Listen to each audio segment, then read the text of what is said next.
again, everybody. Welcome to Primetime Muscle. It is Olympia week. That's right, the greatest week in the sport.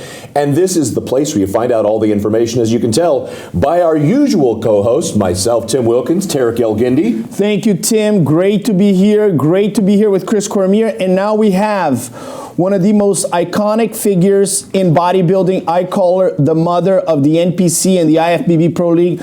She's not only been a great mentor to all of us judges, but she's been like President Jim Mannion said, a pillar of strength for all of us. And I want to kiss up before we let you start walking us through reality.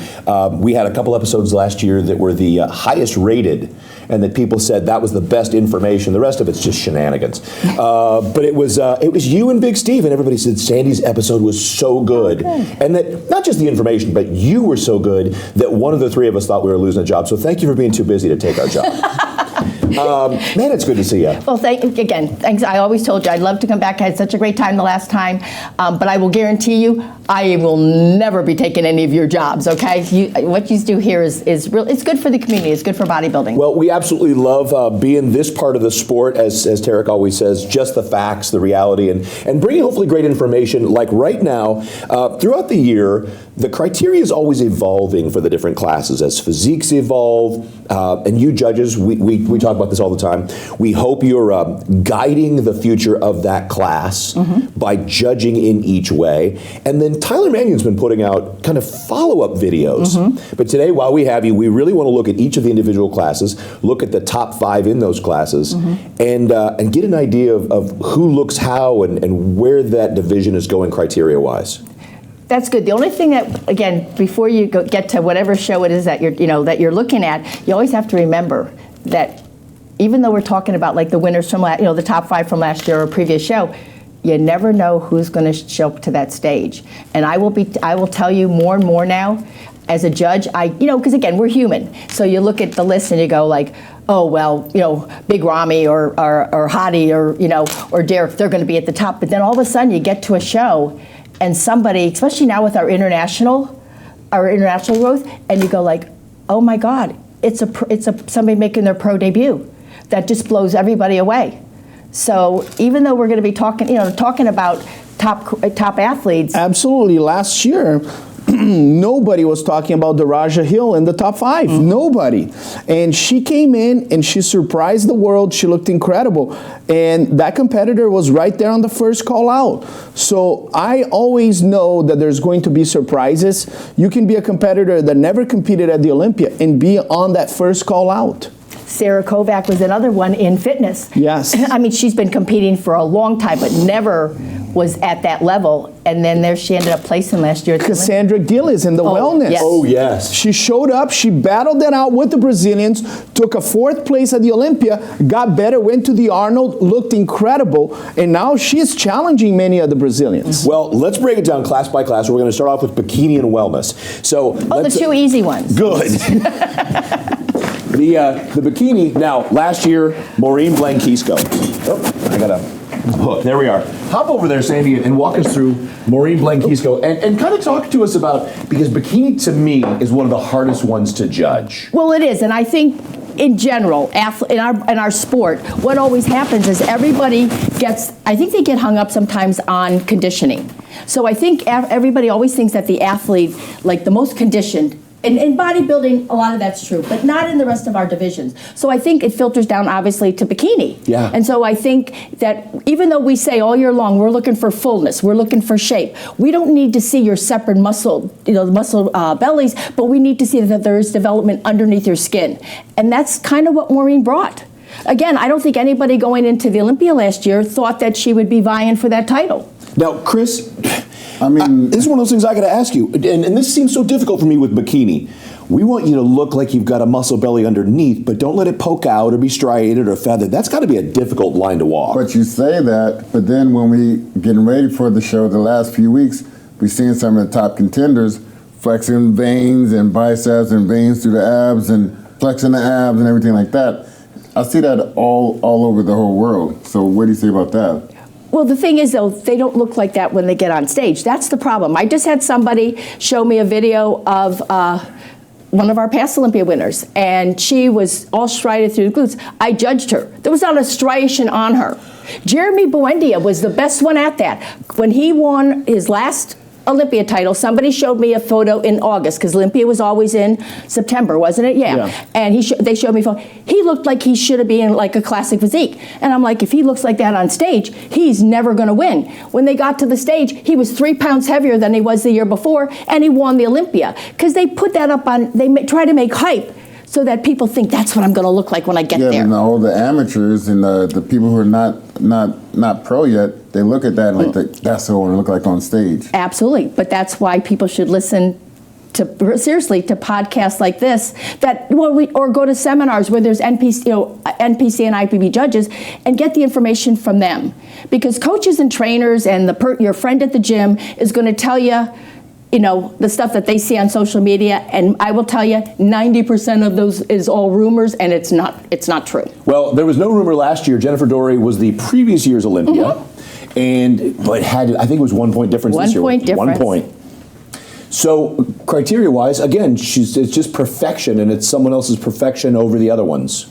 You know what it is, and the thing that I like about bikini is you have to have a certain amount of a type of structure, but it's not like figure and and men's bodybuilding stuff. You don't have to have the super big V and stuff. You want more of that hourglass. And we do have a lot of girls that are toward the top that are more the X frame, what people call, and then we have a lot of hourglass. Jen is a perfect one of that. You know what I mean? Ashley's another one. Lorelei's another one. So it depends on how the athletes come in. Sometimes they hit their peak. Obviously, Lorelei did not last year. She came in a little bit too stringy, and so that cost her. That was another one, according to Chris's pictures, who prior 2 or 3 weeks out was looking rock hard in the pictures. And I have to add something here. Look at these pictures. If you look at all these pictures in the top 5, the one that's more cut on the shoulders and the arms is Lorelie Chapados, and she placed 5th. Okay, you see softness on the shoulders on Maureen, on Jennifer Dory, on Ashley, and Daraja. None of them have clear veins and clear cuts on their shoulders. Lorelie Chapados has a clear cut and veins. What's the feedback to Lorelie Chapados? You needed to be fuller. You didn't place in the top 4 because you presented too many cuts that are above the criteria of bikini. And like Sandy said, hey guys, this is not about the most conditioned athlete. There is a certain balance. You need to be in shape, but you got to have fullness. And Lorelie responded well at the Arnold, coming a lot fuller. Now, before we move on to wellness, you mentioned something we always love, the people that pop up from an international show or the rising stars, stateside. Anyone surprising in that top 3 to 5 you think is going to make a move up? Someone lurk. Now, this is not putting you on the spot for placings. This is saying, I've got a couple of rising stars. But I've judged so many shows this year, and I'm trying to think. I'm trying to think of the winners I've seen. Well, there has been many great winners this year. We always say. I think there's going to be. So you look at who won the Pittsburgh Pro. You look at who won the New York Pro. We had the Sasquatch Pro. We had all these great shows. Now, us judges, we don't know who's going to look, but you have to look at some of the competitors that have won multiple shows, right? And in this year, we've had Amy Lynn Velasquez. Yeah. She won the New York Pro, and I think she won more than one show. So obviously, she has good momentum. Now, we don't know how she's going to show up. She might be out of the 4th call out, or she might be on the 1st call out. But what she's been doing has been working for her. I would tell her, don't fix it what's not broken. Absolutely. And I think Amy was 7th last year at the Olympia, and she's another one that I definitely see that's going to be moving up. Okay. If she comes in like she did at the New York Pro in Pittsburgh. It's going to be a tough one if she does. Good. So, wellness. Wellness is another one that has been an evolutionary process. I've joked 4 or 5 years ago when it started to come onto the scene that it was just bikini for people who didn't want to do cardio. And now we're seeing a definitive body type and the quads and the glutes and walk us through what is that perfect, starting with Francielle Matos, what is that perfection? Well, first, obviously Francielle is the epitome right now of what the standard. I always say to everybody, whatever that Olympia winner is or Arnold's winner, that's where your standard is. You don't want to be bigger than them. You don't want to be harder than them in that respective division. And Francielle is just, again, smaller upper body, all your growth is, is in your legs and your glutes and stuff. But she never comes in, she's got and this is where I think sometimes women and our public in general, they don't realize that it's they're not that's bad. They're not more conditioned than bikini. They have more muscle that pushes out the skin that makes them look like they're more conditioned. But Franciella doesn't get striated. She doesn't get vascular and stuff. She's got a nice soft look to that development, but there's a lot of development down there. And also, can you say, like, some women, like you say, like sometimes you'll see some feathers or some kind of whatever in their muscles because they're lean athletes, but when they show it on stage, that's what you're pertaining to as the standard. Absolutely. Now, again, if Franciella would come in a little bit too hard, then Isa Pereira, is going to be right on her heels. But yeah, and you know how hard it is, Chris, to hit that peak just at the right moment. I mean, when you were for bodybuilding, you were just trying to come in as hard as you can. These athletes now in all our different divisions have to balance how much development and how much conditioning they can get to stay within those guidelines. Well, this is a difficult thing too, Chris. And we talk about you can't spot reduce. You can't spot gain necessarily. Arnold even said that. They said you need to put 2 inches on your arms without putting 2 inches on your shoulders and your chest and your back. You're balancing, not overpowering your lower body and your upper body. Lower body is obviously more powerful. You're getting to a level of leanness without making your upper body look shredded. While maintaining a softness in your quads and glutes. That's the whole thing. And a lot of time at the amateur level, again, don't get me wrong, as judges, we have to pick somebody as a winner. And sometimes you get to a show and there's nobody near that development, and the girl might be a little bit too lean up top, but you still have to go with that body. And then the problem is it gets as a picture on social media, so now it's like, oh, now they're going for shreddedness in their upper body. No, it was just the best thing that day. But also, what do you got to say to those trainers and those people in the gyms? Like, they're just pumping the iron, they're pumping the arms up, they pump. Like, some of these wellness girls got to understand, you don't really want to have big guns. No, the first criteria of wellness is the imbalance between your upper and your lower body. It was made for women that are not built with wide shoulders. You're built with wider hips. I mean, overall, women are built with wider hips for childbearing. Yeah. I mean, it's evolution of nature and stuff. So this division fits so well for them. And obviously, again, different ethnicities do better in different divisions, and obviously our South and Central America women do very well because of their their ethnicity in the wellness. We talk about Brazilian domination. Isabel Nunez, what did we think last year of her? She was second. Yeah. Like I said, if Franciella doesn't hit it, she's going to be right there on her heels. She is. I mean, she's got a beautiful look. Again, nice upper body. You can see the development, but it's not near, close to what her legs and her glutes are and stuff. And again, she's got a little bit of separation. You kind of see a little bit when she moves, but she has no striations. She's not too hard. I really love her look. Isabel's been a friend of mine, but also I've been a fan of her look since day one. She actually won our San Antonio 2 years ago. When she came to compete as a wellness pro. Yep. And one thing I wanted to add, and I agree with Sandy. It's very hard to judge some of the top physiques, and it's not bodybuilding. It's not how hard you come. We just saw with Maureen Blanquisco that she wasn't the hardest and she won. And in this case, Sandy's right. There's a certain softness to Franciella Matos. And my feedback to Rayane Fogal would be, you need to kind of soften up a little bit. That shoulder separation. And watch the shoulders. And even the shoulder development might be a little bit too much. So that's the advice. And in Tampa, she looked better. It's really, here's where you need to be, and a competitor might be just a little bit here, a little bit too soft, a little bit too hard, and it's those that hit the mark on the right day. Angela Borges?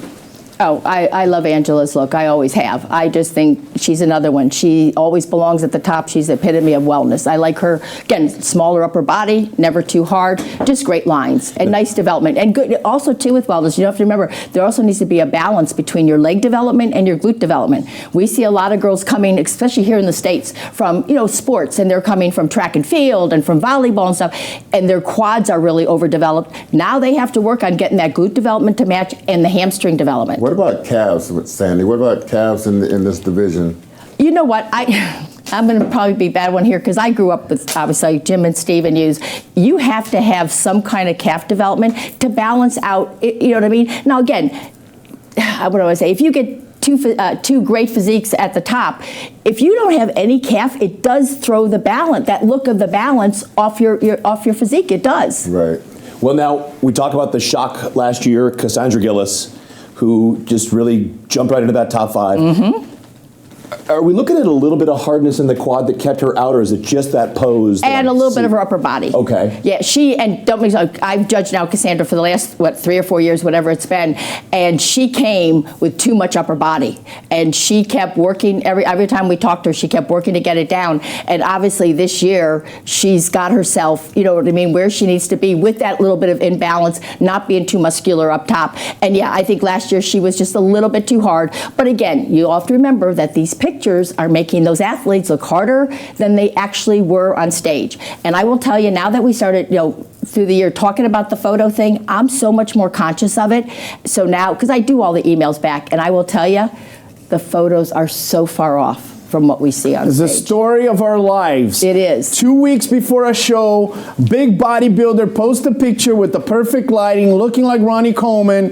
Then he shows up at the show and is not the same. And I almost feel bad for the competitor, because then the internet goes after them. Like, we thought you were going to show up like Ronnie Coleman. And we judges, when we see those pictures, we go, that's not how he's going to look on stage. Well, and another big thing as we go to break is the athletes and fans will look at the 25 pictures and find the one where the guy they don't like that beat their guy is between poses. Look at the low back fat. And then you get their full pose, and it's perfect, and that's why you lost. Absolutely. Yeah. Well, and you have to remember, a photo's just a snapshot in time. We're seeing somebody for a couple minutes up there, and we see them in every kind of different movement. All you're seeing is where that, the photographer caught them. Absolutely. Sandy's 100% on that. Guys, if you are judging shows by pictures, you are making a mistake. I want to tell you guys about the pay-per-view. If you can make it to the Olympia, if you live in other country, we're going to have the greatest pay-per-view of all times. Tim, you're going to be there. Talk to me about the pay-per-view. Real quick, it's year 6 for me. We're going to lose a couple of our co-hosts this year because they qualified for the Olympia. You can look forward to Wendy Fortino. Whitney Jones will be back on stage. But it's amazing people from each of the divisions that are experts in their respective classes. Last year, I had Phil Heath for most of it. Hope to have him back. It's the best way if you can't be there. Saturday night is already sold out for the main night. Check out the pay-per-view. You don't want to miss the pay-per-view. My name is Tarek Elguindi with the iconic Sandy Williamson, the great host Tim Wilkins, and the legend himself, Chris Cormier. And we'll be back right after this.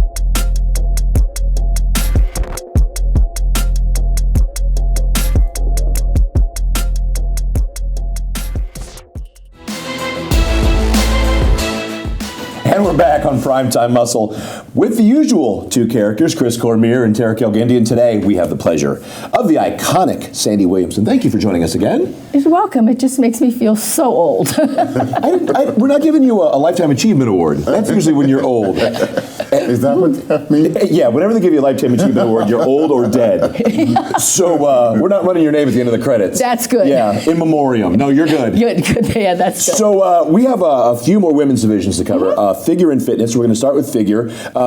Dominance. Sydney Gillen, absolute dominance the last couple of years. And we had an Olympia battle not too long ago between her and the top 2 and 3, Jessica Reyes. And Jessica has been chomping for years. Lola Montez out of nowhere to 9th, to 4th, to 3rd. Yep. Let's look at their physiques and tell us kind of where that division is headed and why what it was last year that kept them in their places. Oh, okay. I know. Sorry. Well, no, absolutely. Well, obviously with Sid, what with her is their balance. She is so balanced from her upper body to her lower body. She comes in with just like what we want to see, just enough conditioning. You see nice separation, but you never see striations on her. I know sometimes in the photos you do, but we don't see any of that on stage, okay? But where she blows everybody away is in the back. And you kind of see that now in all the divisions. In our men's physique class, it's, you know what I mean? A lot of athletes just they're dominant from the front, but the minute they turn to the back, and that's where Sid usually gets them. She has so much thickness in the back, and her taper is so small, and her hip structure. I mean, her structure is just built for figure. Don't get me wrong, Jessica's been coming up. She just won the Masters. She's our first Masters figure Olympia. I know. And I know she's right on Sid's heels and stuff.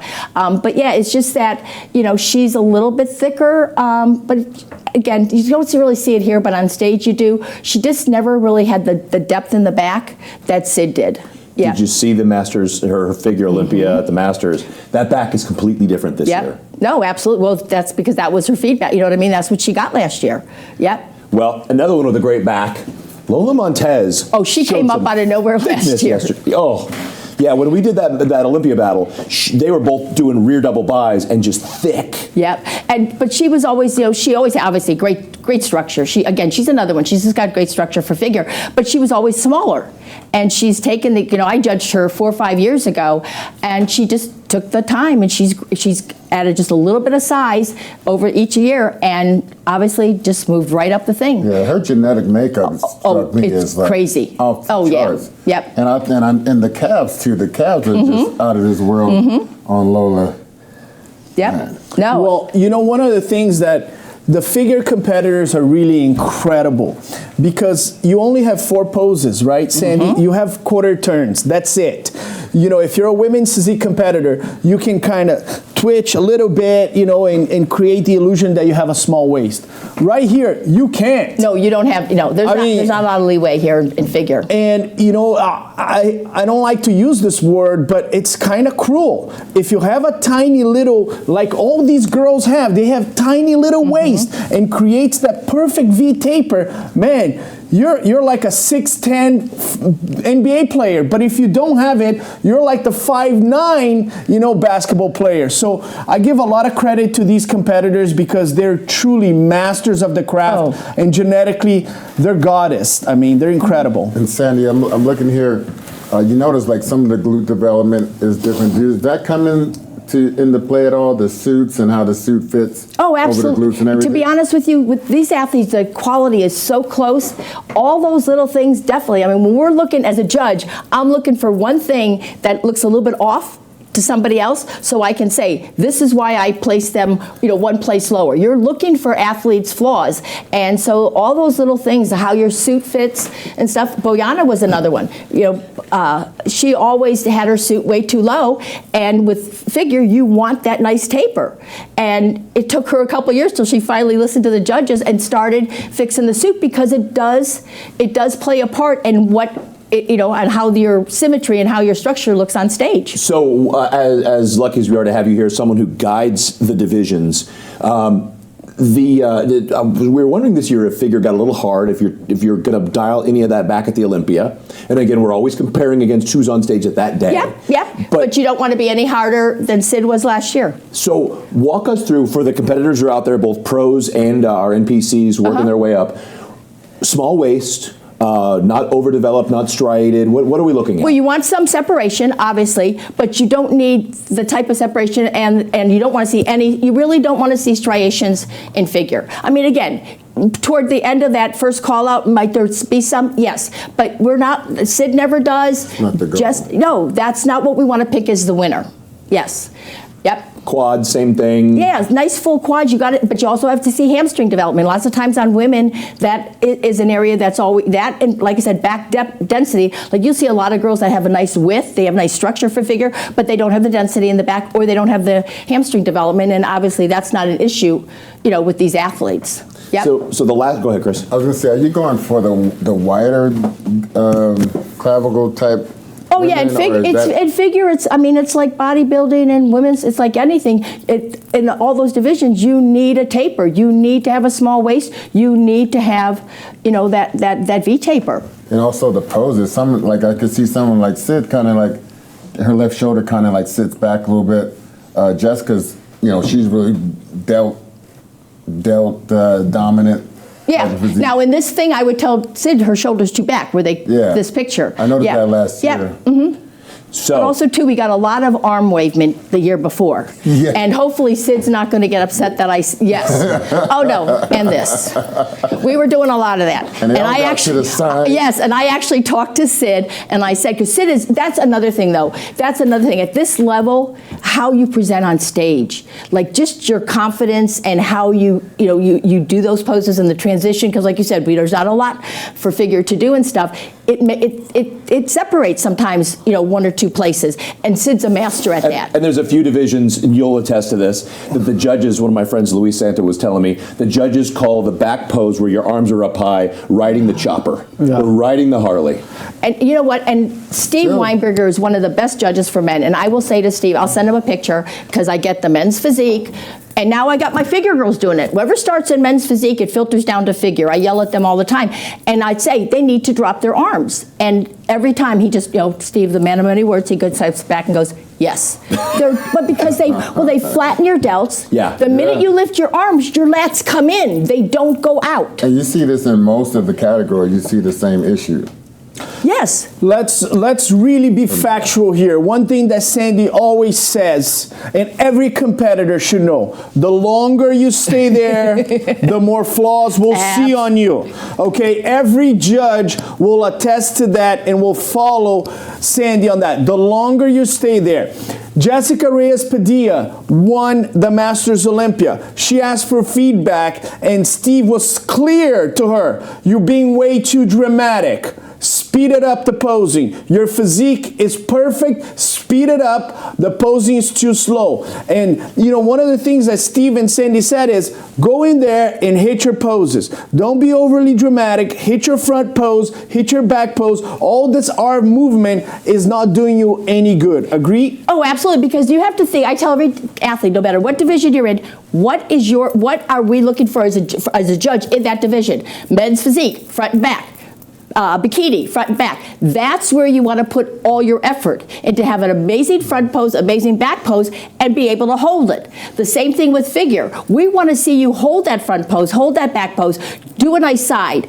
All that other extra thing, it takes away from what judges are trying to assess. I'm going to transition to the other category, but I'm going to transition as a physique guy and tell you, stop doing this. The judges told me, tell everybody you can. Oh, and the half length. Oh, there's the Michael Jackson, there's the Prophet, there's the holding the waiter. Come on, guys. Oh, yeah. Well, come on. Let's move on to figure.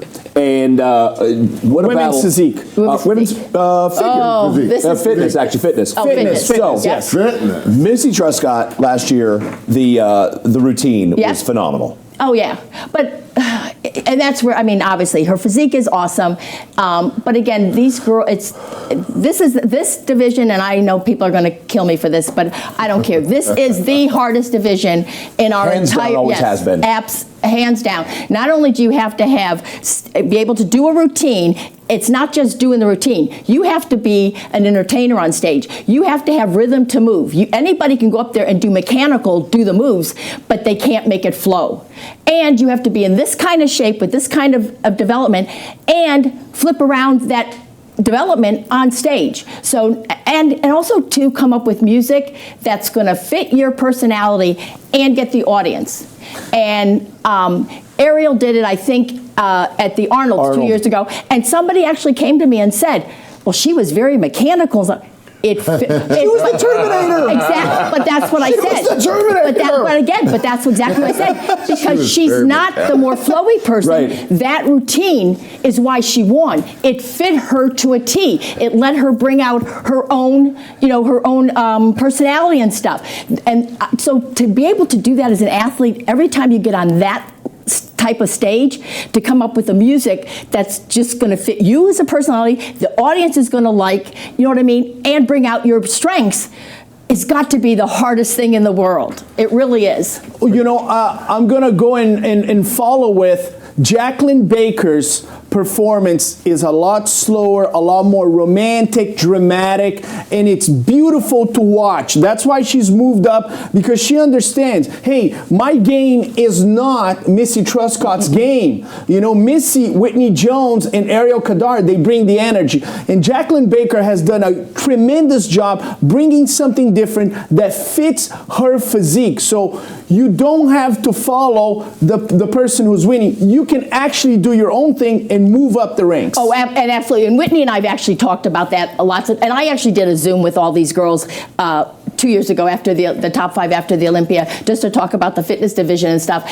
And that's what I keep telling to everyone. You've got to find what your strengths are. That's what you want to bring to that stage, not what Missy does or Whitney does or whoever. You know what I mean? Oksana was the best at that. Oksana moved from the time we saw her.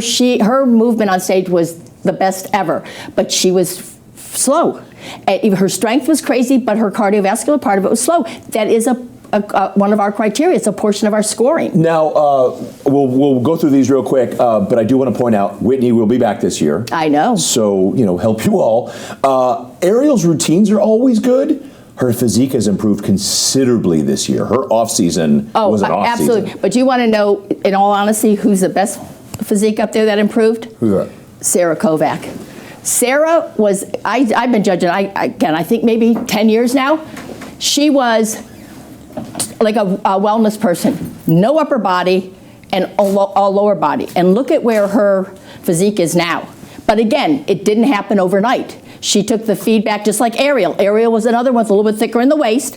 And I'm telling you, those two athletes took back the feedback every year and just improved a little bit at a time on, you know, on their physique. Because obviously, both of those girls, their routines were always dynamic. They're both great posers. Someone who has always impressed me because the amount of size and the depth of that muscle, and still to pull off a great routine, Mina Pajolati, who just was our first Masters Fitness Olympia. So she's going to be coming in there with a head of steam.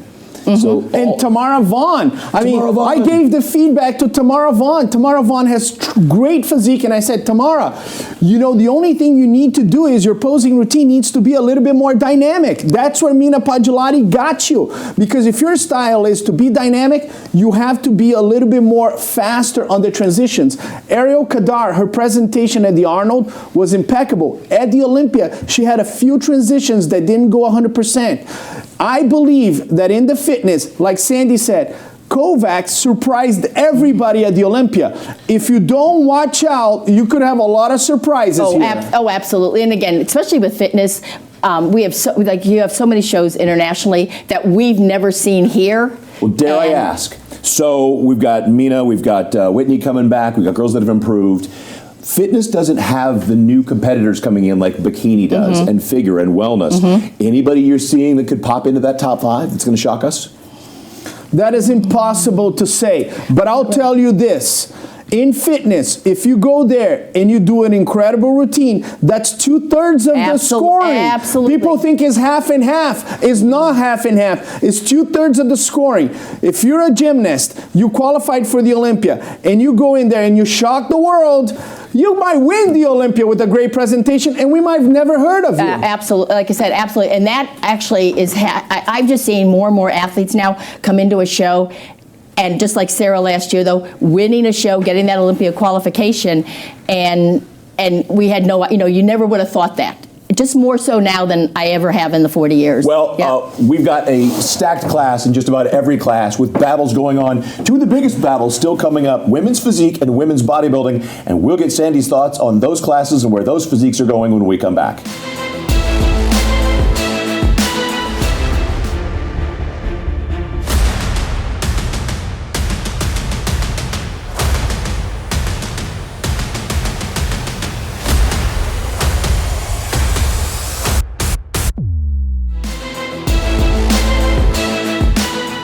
And we're back with Primetime Muscle, and it is Olympia week.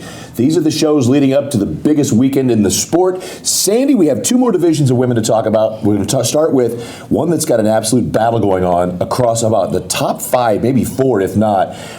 Women's physique. Yep. Natalia and Sarah definitely going at it. And Ivy Rain from Orlando, just was our first women's women's physique Olympia, and she's been top 5 in about the last 4 or 5 years. So let's start with Natalia and Sarah, and with the battle back and forth the last couple of years, you pointing out the criteria is more important than ever. Yeah, well, with Natalia and Sarah, the problem, I mean, for Natalia, the last couple of years up till last year, was she always came in too hard.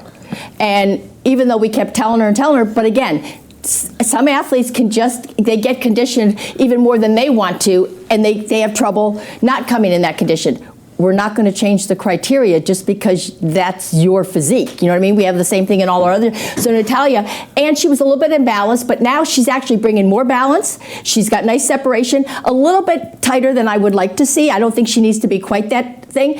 Sarah, unfortunately, Sarah lost upper body last year. She didn't come in as full in the upper body. That's kind of where she lost out. It had nothing to do, it seriously had nothing to do with conditioning. She's got an amazing physique because 2 years ago, she came out of nowhere when she got second 1 year and then the next year won it. Yeah. Yes, Sarah. When Sarah got second, it wasn't like she was, a contender for the title the year before. She came out and surprised a lot of people when she got second. We talked about it on the show when she hits that iconic side chest, side try, and hits that glute. Yeah.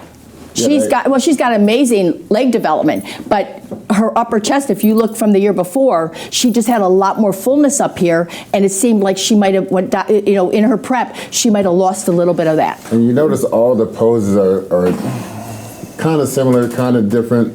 She sits on the hip. This is like my style of a front double, utilizing those sartorius muscles coming down, and get on that hip. But I feel like you can press and get a little bit more separation out of the quads, and Sarah has more like that straight on.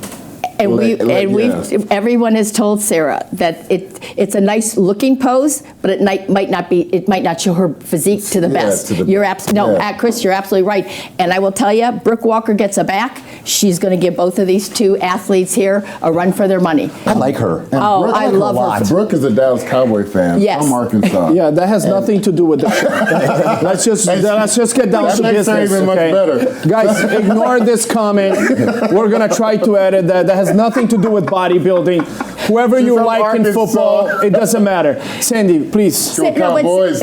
Okay, go ahead. No, but Brooke is another one, though. She's got, again, perfect structure for women's physique. She's got the wider upper body. She's got a nice, tiny little waist. I shouldn't say always. Lots of times she comes in with nice, full muscle bellies, not as conditioned as she needs to be. At the Olympia this year, she nailed it. Where she lost to the other three, she does not. She has the width, like I talked about earlier in figure. She doesn't have the density. It's gotten better now the last couple of years, but it's still not enough to take these two on. You know what I mean? Now, we've not seen her this year. I've not seen her, so I'm assuming that back's going to look a whole lot better. She was very happy to come off the stage, and she got a third. Yeah. A couple of years in a row now. People don't talk about her that much, but she's one that could knock off both of these. She's got the potential. She's got the development. She's got the structure. She definitely could. Here's what we have to take in consideration. Barbara from France, she's been consistent in that top 5, and Ivy, she improved. She did Tampa, she took a second, she improved in Texas, and then she improved at the Masters Olympia. We told her, you need to contain the development on the shoulders. The reality is, Brooke Walker and Barbara and Ivy, they're not here to watch Sarah and Natalia's battle, okay? I know there's a lot of buzz between these two competitors, but these 3 competitors are highly experienced, they're quietly watching, and they might surprise these 2 competitors because it's really close. Ivy Rain is a phenomenal competitor, Barbara and Brooke Walker. So I know a lot of people talk about Sarah and Natalia, and they are great, but beware, some of these girls might surprise. I just want to go back to what Sandy said. Sarah lost a little bit of her fullness on top, and that impacts the balance. It is still a balance. And Natalia gaining a little bit of the legs improved her balance. So on the criteria of balance, Natalia went up and Sarah went down. What Sarah has to do going in is, hey, let's bring back that fullness that got you to win the title. And what we would tell Natalia is, Natalia, do not overdo on the conditioning, but keep that balance that you finally acquired gaining the legs.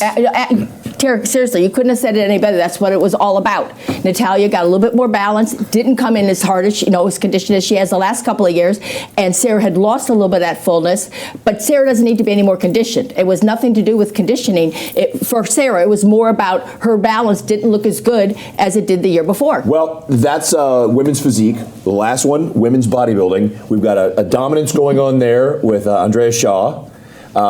And now I'm so fortunate because I've been lucky the last, 4 or 5 years to judge Rising Phoenix. So you see a lot of these women there, and then I see them on the Olympia stage. Which is phenomenal because no other division does that and says, 3 weeks out from the Olympia, 4 weeks out, I'm going to get on the other biggest stage for our division. And Andrea has the last 2 years. She likes trucks. Yes. Yeah.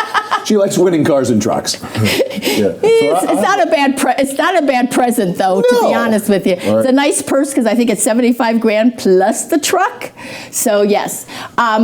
Again, this is where, again, you have to think, we always talk about conditioning isn't everything, because Andrea was more conditioned at Rising last year than she was at the Olympia.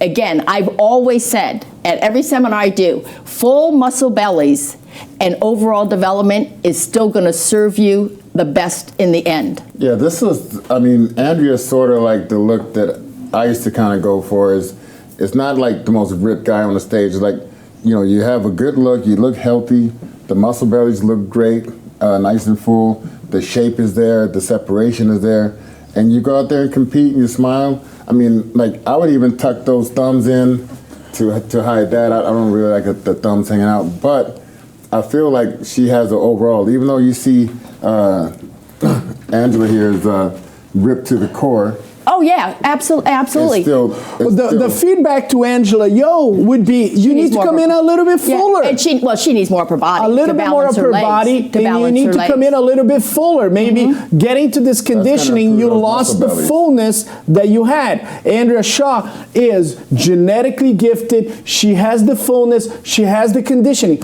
I personally thought that this look was actually better than the previous year. So, and then Helle Trevino, extremely experienced, amazing poser. She might be the best poser in this division. When it comes to muscle mass, Margie has it. As old as she is, oh my God, Margie's amazing. But Helle, I've judged, like you said, I've judged Helle last couple of years at Rising, and she's another one genetically not gifted. She's a little bit wider in the waist, and she has done so much to bring the illusion of that waist in, that every year, every time I see her, she just looks a little bit more, with a smaller waist than she did the year before. And like you said, Margie's just, she's a crazy person. Now what we have to consider is Margie's retired.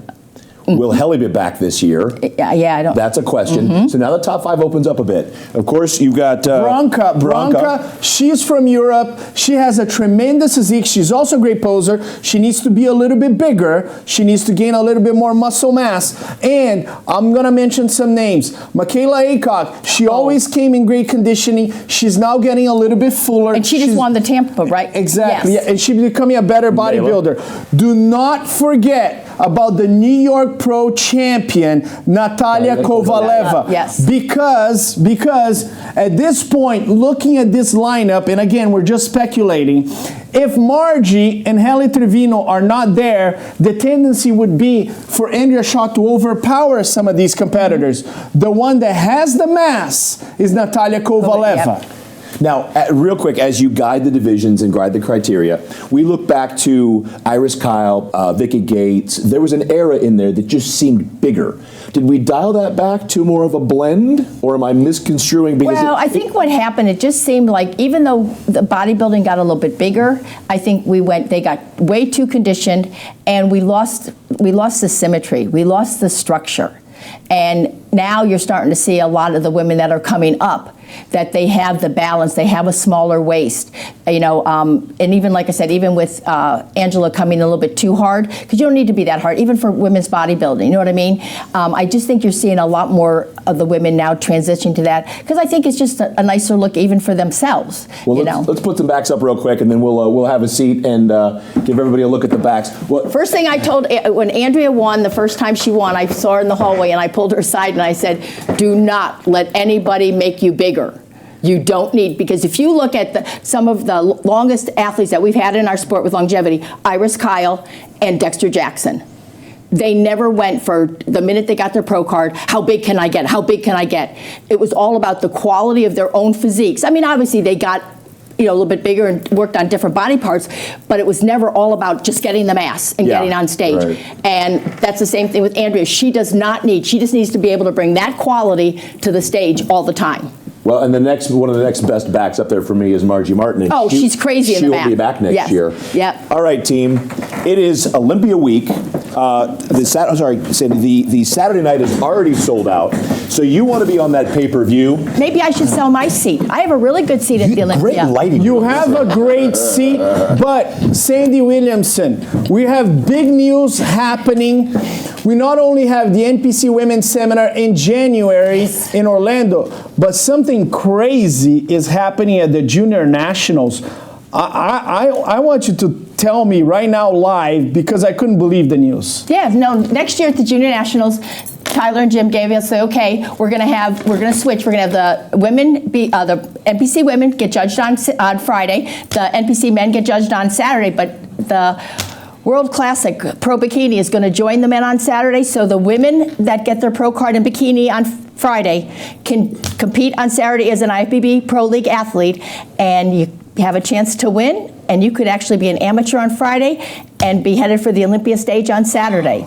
And that has actually happened. I'm going to mention two names. Beatrice Biscaya in Italy. She won her pro card and a pro show. Gisele Machado in Romania. She won her pro card, and that's actually very doable. Congratulations, Sandy. I'm going to be at the Junior National. I won't miss that for anything.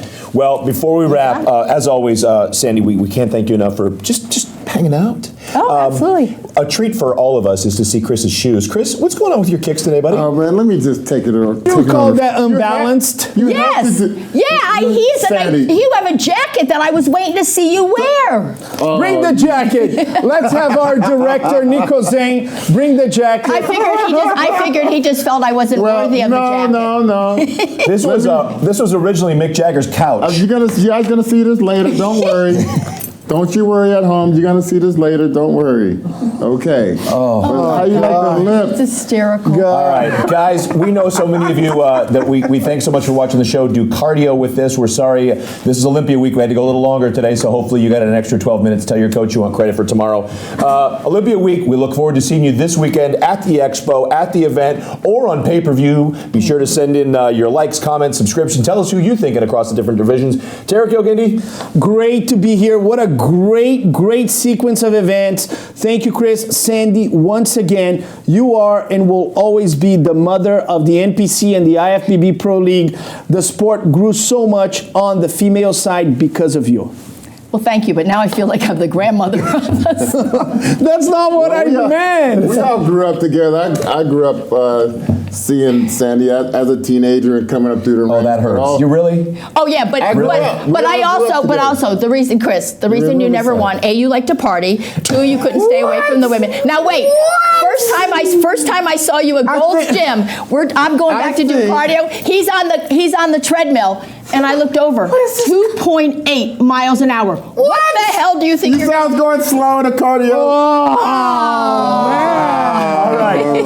Thanks as always for joining us on Primetime Muscle. I thought it would have been better. We see you next time.